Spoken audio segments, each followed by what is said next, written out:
문제 7번입니다. 당뇨병은 임신 과정과 태아에 영향을 미칠 수 있는 중요한 대사장애입니다. 너무너무 중요한 대사장애. 당뇨병은 언제나 A급 잡아주셔야 돼요. 자, 물음에 답하시오라고 얘기했습니다. 1번, 다음은 임신과 분만 중 당 대사 변화에 관한 설명이다. 작성 방법에 따라 서술하시오. 당 대사가 임신 시기에 따라서 그리고 분만하고 나서 분만과 그 분만 이후에 어떻게 변해가는지를 꼭 기억해 주셔야 됩니다.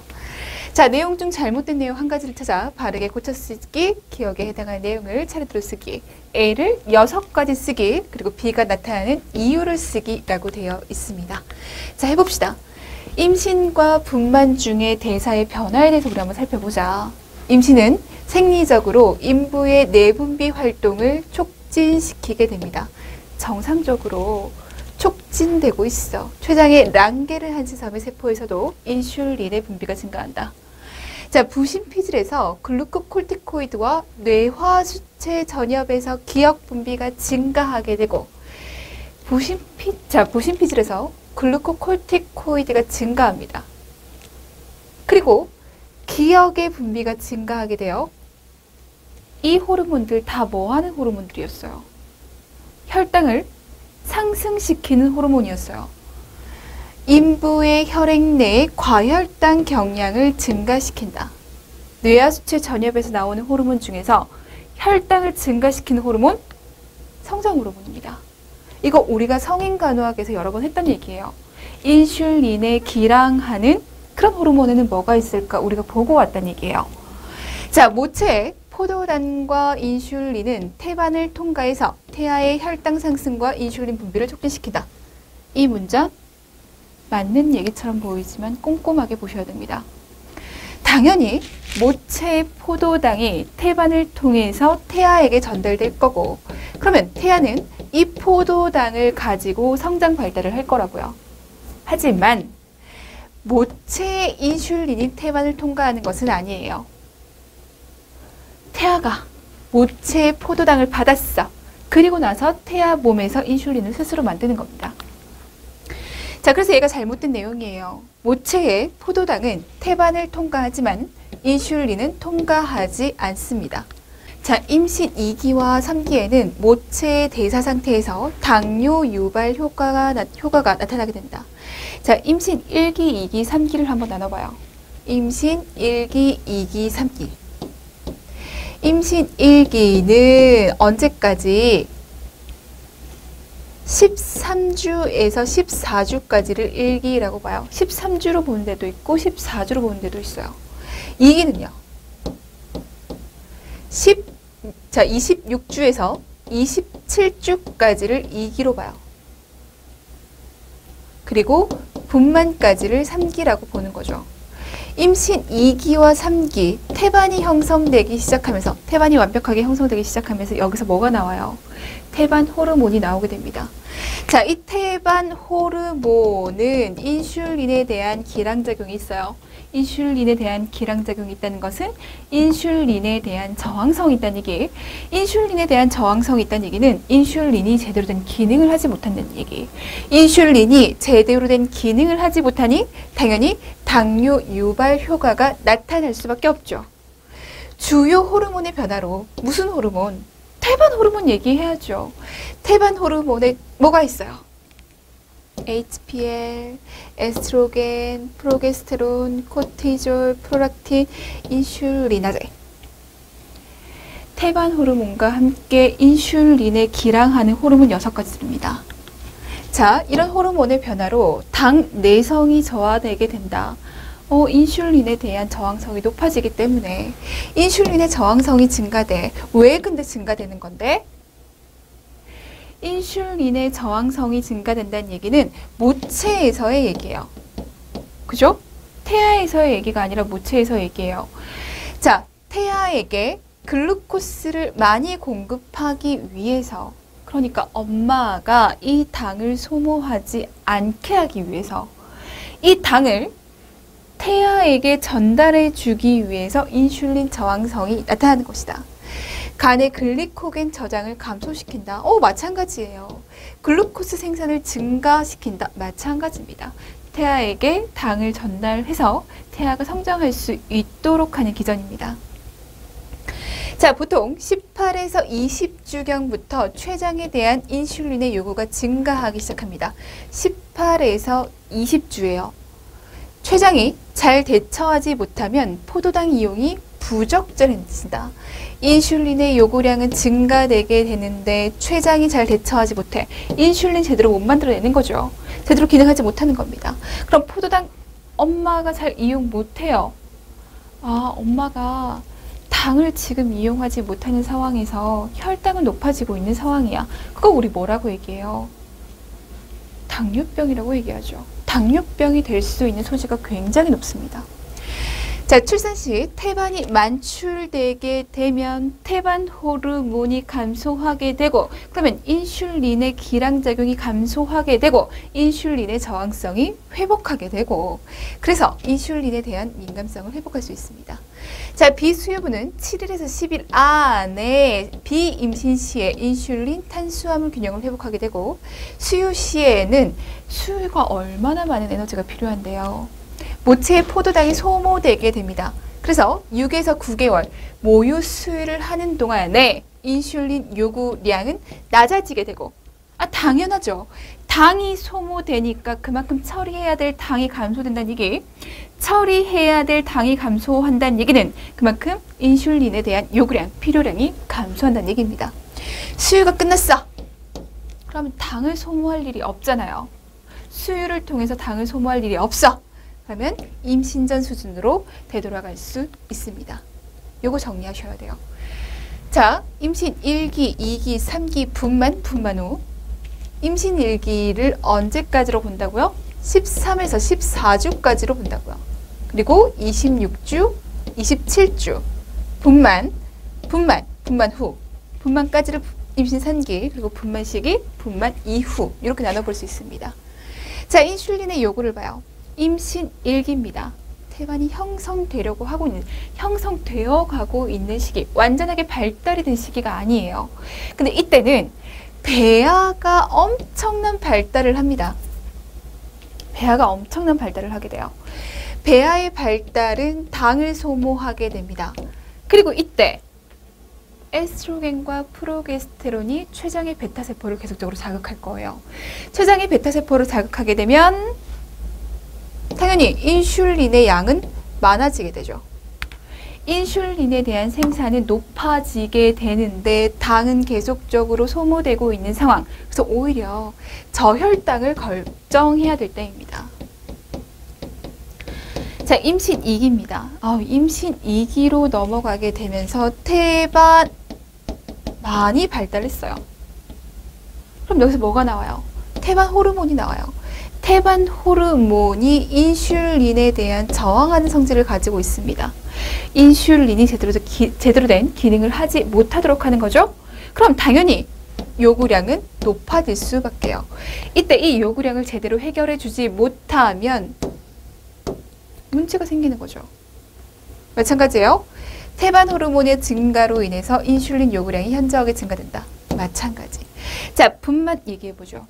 자, 분만. 굉장히 많은 에너지가 필요로 해요. 신진대사 굉장히 올라갈 겁니다. 근데 이때 먹을 수 있어요? 없어요? 뭘 먹지를 못해요. 분만 시 어려움, 신진대사 증가, 요구량이 당연히 감소할 수밖에. 분만 후 태반 호르몬이 감소되게 됩니다. 왜? 태반이 만출되니까. 태반 만출로 인해서 태반 호르몬이 감소돼. 그러면 인슐린 요구량 당연히 감소하게 되겠지. 이렇게 정리할 수 있습니다. 얘를 그래프로도 표현할 수가 있어요. 자, 요 시기가 1기예요. 26주까지를 2기라고 봐요. 그리고 분만하기 전까지를 3기라고 볼 겁니다. 자, 인슐린의 요구량을 이런 그래프로 볼 수 있어요. 우리 한번 따져가 보도록 할게요. 자, 임신 1기입니다. 임신 1기에서 이렇게 요구량이 감소된 거 보여요? 배아가 발달한다고 했어요. 그리고 프로게스테론, 에스트로겐이 췌장 베타세포를 자극해서 인슐린을 많이 만들어내게끔 한다라고 얘기했어요. 그럼 당연히 당이 감소될 수밖에 없는 상황이고, 이런 상황에서 인슐린에 대한 요구량은 감소됩니다. 자, 인슐린에 대한 요구량이 감소되다가 요 시기 한 18에서 20주 되면 이때부터 인슐린의 요구량이 높아지게 돼요. 왜냐면 이때부터 태반 호르몬이 기능할 거기 때문에. 태반 호르몬이 어떠한 작용을 한다고요? 인슐린에 대한 저항작용을 한다고요. 자, 인슐린에 대한 저항작용을 하면서 태반 호르몬이 계속적으로 많아지게 되겠죠. 왜? 태반이 그만큼 기능을 하게 될 거니까. 태반이 그만큼 완벽해질 테니까. 그래서 요 시기에는 인슐린이 2배에서 4배 정도까지 필요합니다. 굉장하죠? 2배에서 4배 정도까지 필요합니다. 자, 태반 호르몬이 발달하게 되면서 여기서 태반 호르몬이 나타나게 되면서 인슐린에 대한 기량작용, 인슐린에 대한 저항작용을 하게 되고, 이러한 저항작용은 태아에게 당을 전달하기 위해서, 태아에게 당을 전달하기 위해서 이러한 기량작용과 함께 모체의 혈당은 높아지게 되고 인슐린에 대한 요구량은 증가될 수 있다. 자, 분반했습니다. 태반 만출되죠. 자, 태반이 만출되면서 태반 호르몬이 감소됩니다. 태반 호르몬이 감소되게 되면 인슐린의 요구량이 원래 상태로 돌아갈 거예요. 자, 비수유부인 경우에는 7일에서 한 8일 정도만 있으면 원래 상태로 돌아가게 됩니다. 그런데 비수유부는, 그런데 수유부는 모유 수유로 인해서 당을 소모하기 때문에 요구량이 감소된 형태. 그런데 수유를 중단하게 되면 원래의 상태로 돌아가게 될 거라고요. 이해할 수 있죠? 이해하셔야 됩니다. 처음에는 당이 감소될 수밖에 없어. 프로게스테론, 에스트로겐이 췌장에서 인슐린이 분비되도록 자극해. 그럼 인슐린의 생산량이 높아진 상황일 텐데, 그러면 혈당이 감소됐을 건데, 근데 거기에서 배아까지 발달하느라 당을 소모해. 그리고 이때 엄마들이 입덧을 하는 경우가 많아. 먹지를 못해. 그러면 인슐린에 대한 요구량은 감소될 수밖에 없습니다. 18에서 20주 정도가 되면 인슐린에 대한 요구량이 높아진다라고 얘기했어요. 태반 호르몬, 인슐린에 기량하는 그 호르몬들 6가지를 생각하셔야 돼요. 태반이 발달하면서 계속적으로 태반 호르몬이 많이 나오게 될 거고 인슐린의 요구량은 점차적으로 많아질 겁니다. 그러면서 그 요구량이 2배에서 4배까지 필요해질 거예요.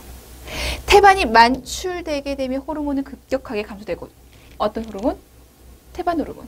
태반 호르몬이 급격하게 감소되게 되고 인슐린의 요구량은 뚝 떨어질 겁니다. 그러면서 비수유부는 7일에서 8일 정도가 되면 원래의 상태, 정상적인 상태로 돌아오게 되고, 수유부는 당을 소모하기 때문에 요구량이 감소되어 있다가 수유가 중단하면 원래로 돌아가게 된다. 요 그래프 이해하셔야 되겠습니다. 자, 2번 볼게요. 다음은 당뇨병이 인부와 태아, 신생아에게 미치는 영향에 대한 내용이다. 작성 방법에 따라 서술하시오. 태아에게 미치는 영향들이 너무너무 중요합니다. 자, 괄호 안에 기역, 니은, 디귿에 해당하는 내용을 차례대로 쓰시오. 밑줄친 A가 발생하는 기전을 2단계로, 밑줄친 B가 발생하는 기전을 2단계로. 요 유형 그대로 기출된 바가 있어요. 문제 볼게요. 자, 당뇨병이 인부에게 미치는 영향. 자, 감염. 특히 비뇨기 감염이 흔합니다. 그 정도가 심합니다. 당뇨로 인해서 기역질염의 발생률이 높습니다. 기역질염? 모닐리아성 질염이에요. 자, 무증상의 세균류가 자주 발생하게 되고 치료하지 않으면 조산과 관련된 신우신염으로 발전될 수 있습니다. 임신성 고혈압의 발생 가능성이 정상 인부보다 4배나 높습니다. 자, 니은은 복부 혈관을 압박하게 돼서 앙화이성 저혈압을 유발하게 되고 횡격막을 압박해서 호흡곤란을 일으키고 조기파막과 조기분만과도 관련이 있습니다. 당뇨병으로 인해서 양수과다증이 생겨날 수 있고요. 이 양수과다증은 양수가 과다해요. 정상보다 과다해요. 그러면 배 커질 거고 자궁이 커지니까 복부가 커질 거고 그에 따른 압력도 커질 거고 복부, 자궁이 커지니까 호흡기계로 압박하는 것, 위장계로 압박하는 것 더욱더 심해질 겁니다. 자, 복부 혈관 압박하게 될 거고, 그러면 앙화 이상 저혈압 나타날 수 있고, 횡격막 압박하면 호흡곤란 나타날 수 있고, 조기 파막, 조기 분만과도 관련이 있습니다. 압력이 높아지기 때문에. 이런 양수 과다증으로 인한 자궁의 과다팽만은 산후출혈과도 관련이 있습니다. 자궁 근육이 과도하게 지금 이완되어 있는 상태예요. 수축이 잘 안 돼. 이완이 많이 되면 많이 될수록 수축하기가 어렵지 않겠습니까? 그러면 이렇게 자궁 수축이 어려우면 출혈의 위험성은 언제나 높을 수밖에 없습니다. 자, 임신 2기와 3기에 디귿이 흔히 발생하는데 질환이나 감염으로 모체 대사 기능이 부족될 때, 즉 인슐린 저항이 증가되거나 인슐린 투여를 적절하지 않게 해서 적절하게 하지 못해서 과혈당이 되었을 때 디귿이 나타날 위험이 높습니다. 인슐린의 저항이 증가됐다. 인슐린 투여를 적절하게 하지 못했다. 그러니까 인슐린의 요구량을 제대로 충족시키지 못했다. 그로 인해서 나타나는 반응이 뭐예요? 케톤산증이죠. 우리가 성인 간호학에서 얘기했던 그 당뇨병에 대한 합병증을 이해하셔야 됩니다. 자, 케톤산증이 나타날 위험이 높다. 케톤산증이 나타나면 임신 주수와 관계없이 자궁 내 태아 사망을 일으킬 수 있고 심각하죠. 조산의 원인이 될 수 있다. 당뇨병이 태아와 신생아에게 미치는 영향. 첫 번째는 거구증입니다. 태아를 너무 크게 성장하게 만드는 거죠. 이 기전에 대해서 1단계, 2단계, 두 단계로 설명하라고 얘기를 했습니다. 왜 커지는 거야? 태아는 모성의 과혈당증에 대해서 인슐린을 과량 분비하게 됩니다. 태아는 임신 한 10주경 정도 되게 되면 인슐린을 스스로 분비할 수 있게 돼요. 자, 엄마의 과혈당이 태반을 통해서 태아에게 전달됐습니다. 혈당이 높으니까 태아도 이 인슐린을 많이 만들어냈을 거라고요. 이 인슐린은 태아에게 성장 호르몬으로 작용하게 돼서, 왜냐하면 인슐린은 저장시키는 역할을 하잖아요. 그죠? 저장시키는 역할을 한다. 결과적으로 태아는 글리코겐, 단백질, 지방 조직을 과다하게 저장함으로써 태아의 크기가 증대되게 된다. 신생아 체중이 4,000에서 4,500g 정도. 이렇게 두 단계로 설명하실 수 있으셔야 돼요. 엄마의 과혈당이 과인슐린 혈증을 만들어냈고, 이 과인슐린 혈증이 성장 호르몬으로 작용하면서 거대하게 커져버리더라. 자, 이렇게 됐어요. 분만을 했단 말이에요. 엄마로부터의 혈액 공급은 끊겼어. 출생했더니 엄마로부터 받는 당이 끊긴 거예요. 그런데 지금 이 신생아의 몸에는 인슐린이 많이 분비되어 있다고요. 자, 그러면 뭐가 문제가 됩니까? 저혈당증이 문제가 되죠. 그래서 꼭 저혈당증에 대해서도 생각해 주셔야 돼요. 태반이 만출됐어. 신생아는 모체로부터 혈당의 공급이 갑자기 중단되게 돼. 분만 후 1시간에서 3시간 이내에 저혈당의 증상이 나타날 수 있어요. 이로 인해서 뭐가 될 수 있다? 뇌 손상될 수 있다. 문제가 심각합니다. 호흡곤란증이 생겨날 수 있습니다. 역시 기출된 바 있습니다. 얘도 2단계로 설명하실 수 있으셔야 돼요. 자, 호흡곤란증입니다. 태아는 모성의 과혈당증에 대해서 인슐린을 과량 분비하게 된다. 이렇게 인슐린을 과량 분비하게 되면 계면활성제의 합성이 지연되게 된다. 계면활성제 합성 지연되면 폐성숙 잘 돼요? 안 돼요? 폐성숙 잘 안 되게 되죠. 표면 장력을 감소시켜서 폐포가 움직일 수도 있도록 하는 역할을 하는 얘가 합성 안 돼요. 폐성숙 잘 안 돼요. 그럼 뭐가 안 돼요? 호흡이 잘 안 돼요. 그래서 호흡곤란이 나타나는 겁니다. 자, 산탄성 기형이 나타날 수 있어요. 임신 전과 임신 초기에 혈당 조절이 잘 안 되는 것과 연관돼서 나타날 수 있다. 당뇨병, 어떠한 기전을 가지고 인슐린에 대한 요구량가 그리고 모체나 태아에게 미칠 수 있는 영향, 이거 모두 다 기억해 주셔야 됩니다. 기전이 출제된 바 있어요. 그것도 1단계, 2단계로 나눠서 정확하게 기억하라고, 정확하게 서술하라고 얘기를 했거든요. 기전을 꼭 정확하게 기억하셔야겠습니다. 문제 8번 가보도록 할게요. 자, 월경장애 얘기를 해보죠. 얘 서답형으로 문제 내기가 굉장히 좋습니다. 월경장애는 월경의 주기 양에서 변화를 초래하거나 통증을 동반하는 경우를 말하게 되고, 무월경, 비정상 자궁출혈, 월경 전후기 불편감 등이 있습니다. 자, 이러한 월경장애는 여성의 생식기능과 일상생활에 영향을 미치게 되므로 무관심하거나 경시하지 않는 것이 장기적인 부작용을 예방할 수 있습니다. 다음은 중학교 여학생들을 대상으로 월경장애를 교육하고자 하는 교수 학습 지도안입니다. 작성 방법에 따라 서술하시오라고 되어 있어요. 자, 월경장애도 우선순위 높게 잡아주셔야 됩니다. 자, 괄호 안에 기역, 니은, 뒷글, 리을, 미음, 비읍에 해당한 내용을 차례대로 쓰시오. A의 정의, 황체기에 유방의 팽대와 압통 증상이 발생하게 되고 월경 전에 단 음식을 찾는 증상을 설명하는 근거로 밑줄 친 B를 설명하시오. 기출된 바 있습니다. 대부분의 여성이 월경 전 부종이나 체중이 증가하는 경험을 하게 됩니다. 밑줄 친 C를 근거로 설명하세요. 밑줄 친 D와 관련된 영양성분, 월경 전 증후군에 대해서 얘기를 할 텐데, 월경 전 증후군과 월경 곤란증을 꼭 비교해서 같이 묶어서 공부를 해주셔야 됩니다. 자, 월경 전 증후군으로 보건실을 방문한 학생에게 보건교사가 시행할 밑줄 친 1을 5가지 이상 서술하시오. 밑줄 친 F를 3가지 이상 서술하고, G의 내용 중 잘못된 내용 2가지를 찾아서 바르게 고쳐 쓰고, H와 I를 월경 전 증후군과 월경 곤란증으로 비교해서 설명하시오라고 되어 있어요. 비교해서 꼭 기억해 주셔야겠습니다. 자, 월경과 관련된 문제점을 설명하고 비정상 자궁출혈의 종류와 관리 방법에 대해 설명하고요. 월경 전후기 불편감의 종류와 관리 방법에 대해서 얘기를 할 겁니다. 요거 서답형으로 나오기 굉장히 좋거든요.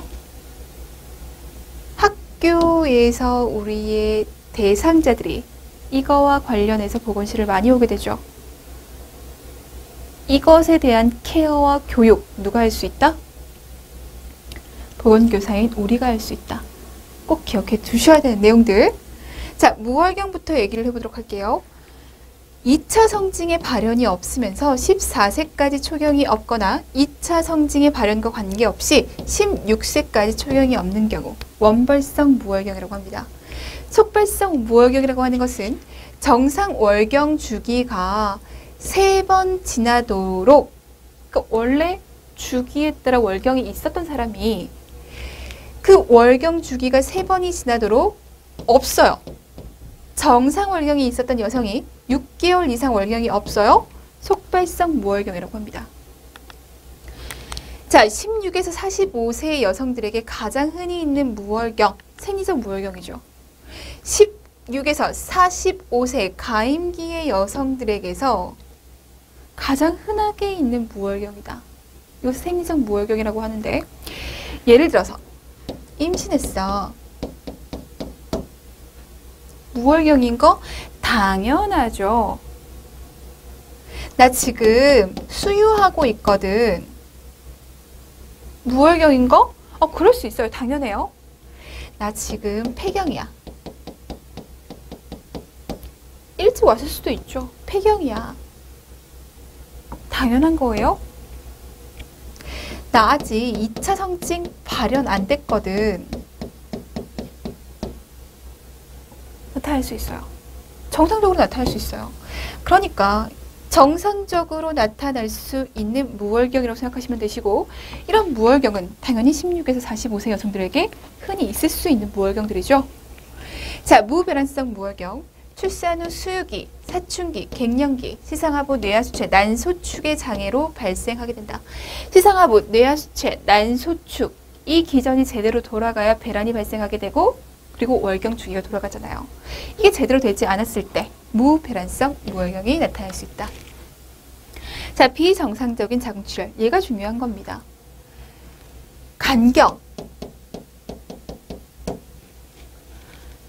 며칠을 간격으로 하는가, 그리고 이 간격이 어떠한가? 주기적인가? 그리고 양, 기간, 요걸 가지고 특징을 잡고 분류를 좀 해주셔야 돼요. 자, 주기는 규칙적입니다. 출혈 기간이 보통보다 길어요. 주기는 규칙적인데 기간이 길어요. 양이 많아요. 얘를 뭐라고 하냐고요? 얘를 월경과다라고 합니다. 월경 기간이 아님에도 불구하고 점상 다량의 비정상적인 자궁출혈이 있는 것을 부정자궁출혈이라고 하고요. 자, 주기가 빈번하고 규칙적이고 불규칙적이고 대개 양이 과다하고 기간이 길어요. 빈번해, 규칙적일 수도 있고 아닐 수도 있어. 양이 많아, 기간이 길어. 얘는 주기 규칙적이에요.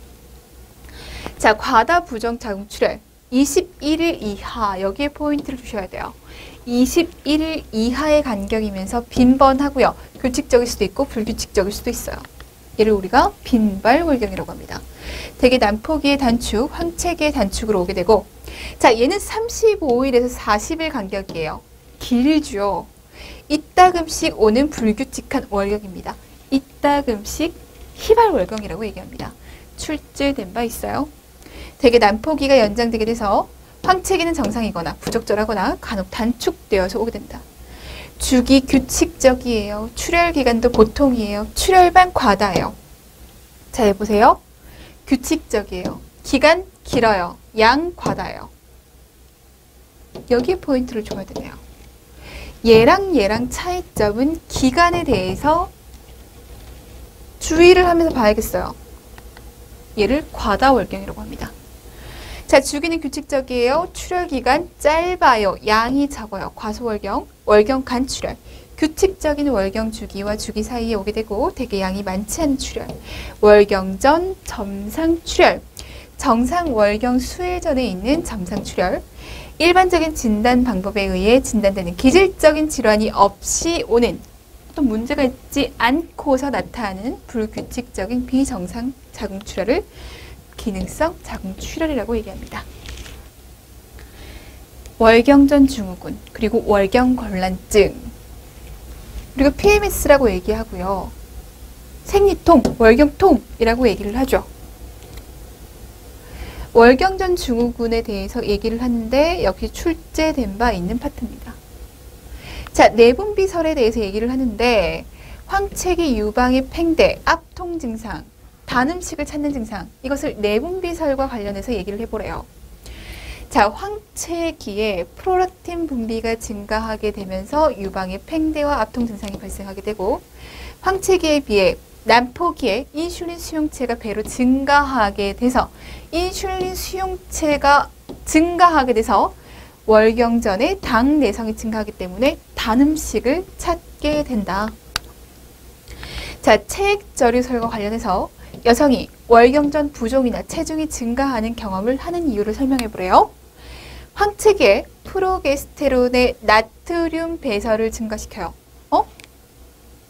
부종이라고 얘기를 했는데 나트륨 배설을 증가한다고? 좀 이상한 듯 느껴집니다. 자, 프로게스테론은 나트륨 배설을 증가시킵니다. 에스트로겐의 레닌 분비 증가 작용에 의해서. 자, 봐요. 지금 나트륨을 배설시켰어요. 그럼 나트륨만 배설시켜요? 수분도 같이 배설시켰을 거예요? 그러면 상대적으로 우리 몸에 나트륨과 수분이 감소되어 있을 거예요. 혈량이 감소되어 있을 거라고요. 근데 이런 상황에서 지금 레닌 분비가 촉진되어 있는 상황입니다. 그럼 레닌, 안주텐신, 알도스테론 이 체계가 굉장히 활성화될 거라고요. 얘네가 굉장히 활성화되게 되면 염분 그리고 수분 막 끌어당길 겁니다. 얘네를 막 끌어당기니까 당연히 뭐가 발생하게 돼요? 부종이 발생하게 돼요. 자, 부종의 심한 상태, 부종으로 인해서 뭐가 나타나요? 체중 증가도 나타날 수 있습니다. 자, 내재성 엔돌핀설, 아편제제 펩타이드 농도가 후기 황체기의 절정을 이루고 월경기에는 거의 없어지는데 이 현상이 월경전 증후군이 후기 황체기에 가장 심하게 나타났다가 월경의 시작과 함께 완전 소멸된다는 사실과 일치한다는 것이다. 프로스타글란딘설, 프로스타글란딘의 과잉 생성과 분비가 월경전 증후군의 원인이라고 보기 때문에 프로스타글란딘의 합성을 억제하는 방법을 치료 방법으로 사용할 수 있다. 영양 결핍설. 이 영양이 결핍돼서 PMS가 나타날 수 있어 라고 얘기합니다. 그럼 어떤 영양? 이것과 관련된 영양이 뭔데? 비타민 B6 그리고 마그네슘 부족이 원인이라고 보게 됩니다. 그래서 비타민 B 복합군이 월경전 증후군을 완화시키는 데 도움이 돼요 라고 많이 얘기하죠. 정확하게는 B6. 자, 비타민 B는 단백질 이용을 증가시키고 피로, 긴장, 우울을 완화하는 작용을 하게 됩니다. 심신기능장애 또는 스트레스. 월경전 증후군을 감소시킬 수 있는 관리 방법? 뭐가 있을까요? 사전 결과에 따라 대처 방안을 개별적으로 계획합니다. 사람마다 다 달라요, 그 증상이. 복합적인 접근을 하고요. 경환 증상은 지속적인 상담, 심리적인 지지로 발생되는 문제들을 해결하고 생활 양식의 변화와 스트레스를 줄이고 식이요법, 운동 등으로 증세를 완화시킵니다. 스트레스가 월경전 증후군 유발에 영향을 주기 때문에 월경전의 스트레스를 줄이고 조절할 수 있도록 저염식을 섭취하게 하고요. 음식을 소량씩 자주 먹게 하면서 짠 음식이나 농축된 단 음식 그리고 육류나 튀김 음식의 섭취를 줄일 수 있도록 합니다. 비타민 B 복합군을 섭취하도록 돼지고기, 곡식의 눈, 우유, 계란 노른자, 효소, 곡식의 열매, 콩류 등의 식품을 권장하고요. 신선한 녹황색 야채, 과일 등의 섭취를 늘리도록 합니다. 자, 커피, 차, 탄산음료, 초콜릿 등의 카페인 식품 섭취 줄일 수 있도록 하고 적절하고 규칙적인 운동은 엔돌핀 분비를 촉진시켜 신경성 긴장, 특별히 월경전 긴장성 두통을 예방하는 데 도움이 될 수 있어요. 그러니까 우리가 평소에 강조하는 그 규칙적인 생활, 건강과 관련된 생활 습관 하라는 얘기예요. 이번에는 월경곤란증, 우리가 생리통이라고 얘기하는 거. 원발성 월경곤란증의 원인, 왜 얘가 생기는 거예요? 라고 물어본다면 세 가지로 얘기해 볼 수 있습니다. 프로스타글란딘 얘기 꼭 하셔야 돼요. 월경 주기에 자궁 내막 분비기에 프로스타글란딘, 특히 PGF2의 합성이 많아지게 됩니다. 프로스타글란딘, PGF2의 합성이 많아지게 되면 평활근의 수축이 촉진됩니다. 그러니까 근육 수축이 굉장히 심해져서 이 월경곤란증이 나타나는 거라고요. 그러니까 자궁 근육의 수축으로 인해서 통증이 나타나는 거라면 우리가 간호중재로 열 제공해주면 되겠네. 이렇게 연결시킬 수가 있습니다. 자궁협부의 장애로 월경 중 자궁협부의 긴장도가 정상적인 경우보다 증가되게 돼서 협부가 증가되게 되니까 월경 혈의 유출이 돼요, 안 돼요? 안 돼요. 그래서 나타날 수 있다. 자궁 내막 동맥의 경련에 의해서 동맥의 경련이 된다는 것은 혈액 공급을 제대로 가져다 주지 못하는 상황, 자궁근의 경련을 유발시켜서 나타날 수 있다. 정신적인 인자로 정신적인 불안증, 신경질적 소지를 가지고 있을 때 나타날 수 있다. 자, 간호중재, 틀린 거 찾으라고 얘기를 했어요. 연료법으로 통증 부위의 혈류를 감소시키고 고긴장성 근수축을 감소시킬 수 있어. 프로스타글란딘에 의해서 자궁 근육의 긴장도가 수축력이 높아져서 생겨날 수 있어 라고 얘기를 했잖아요. 그러니까 열 제공해 주는 거 너무 좋겠어. 근데 봐요. 연료법으로 혈류가 감소돼요. 꼼꼼하게 보셔야 된다는 얘기예요. 연료법은 혈관을 확장시켜주고 근육을 이완시켜줍니다.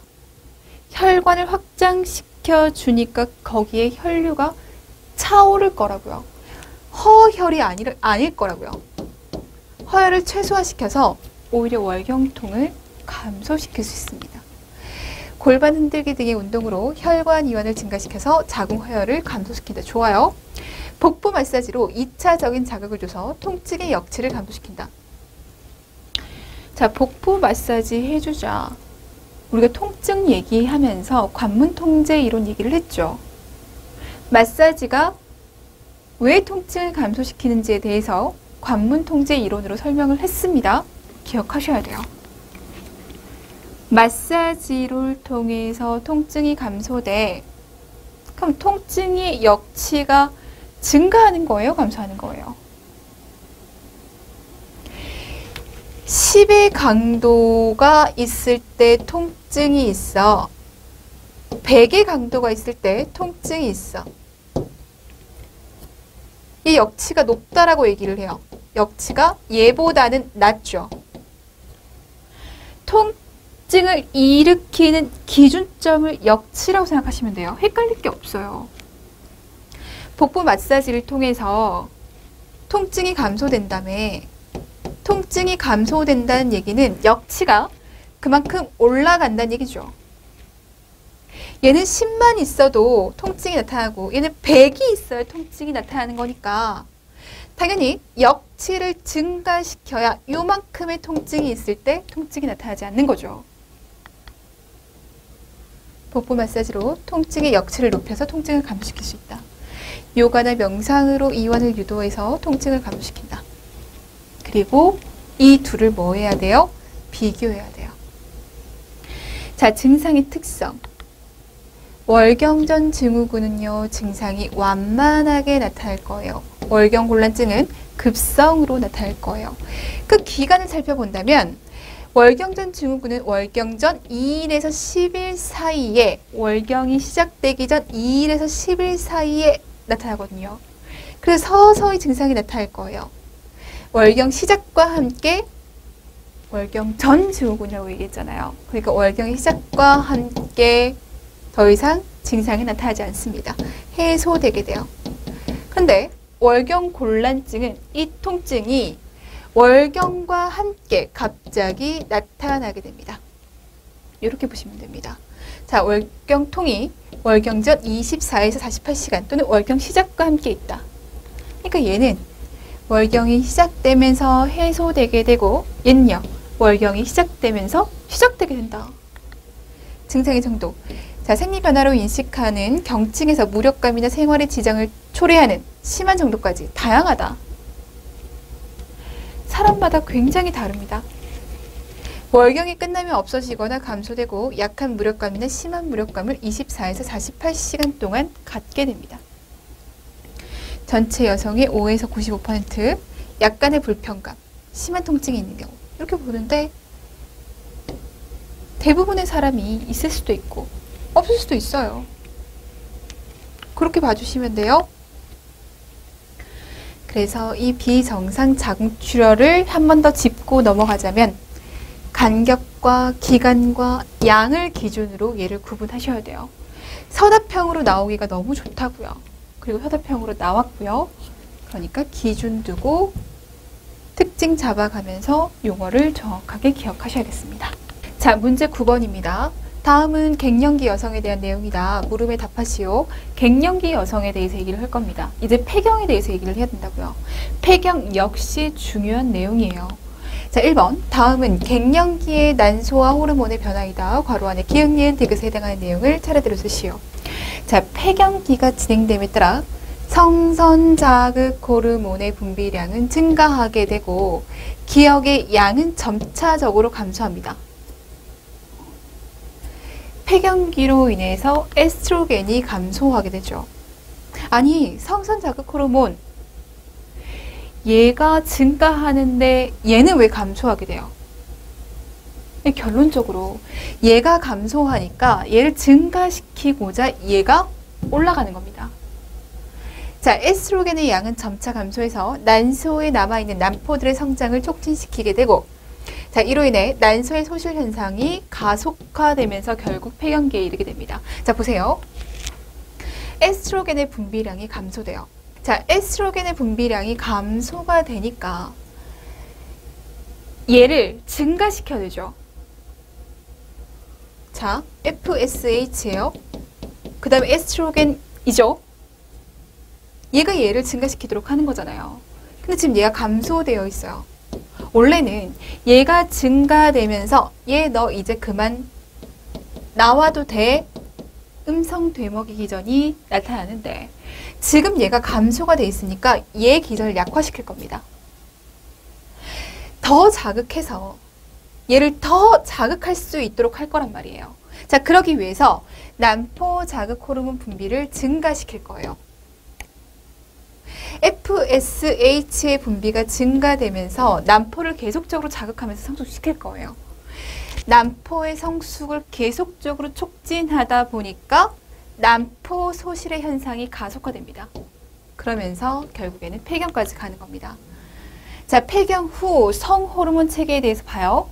자, 시상하부에서 고나도트로핀 릴리징 호르몬이 나타납니다. 그럼 뇌하수체에서 FSH가 나오고 난소에서 에스트로겐, 뇌하수체 LH에서 난소에서 프로게스테론, 황체에서 프로게스테론이 분비할 수 있도록 해요.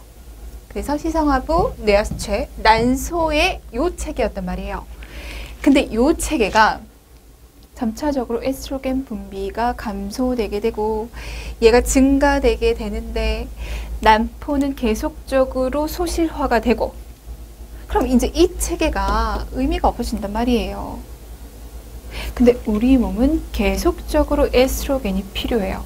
에스트로겐이 하는 일이 굉장히 많고 중요하단 말이에요. 자, 그래서 이 체계를 대신할 수 있는 다른 체계가 나옵니다. 그 체계가 뭐예요? 시상하부, 뇌하수체, 그리고 부신입니다. 이제 난소에서 부신으로 전환될 거예요. 난소에서 에스트로겐을 분비하지 않게 되지만 폐경 후 20에서 30년까지도 이 에스트로겐이 어느 정도 유지될 수 있는 것은 부신에서 테스토스테론 그리고 안드로스테네디온이 전환 효소에 의해서 에스트로겐으로 전환되기 때문입니다.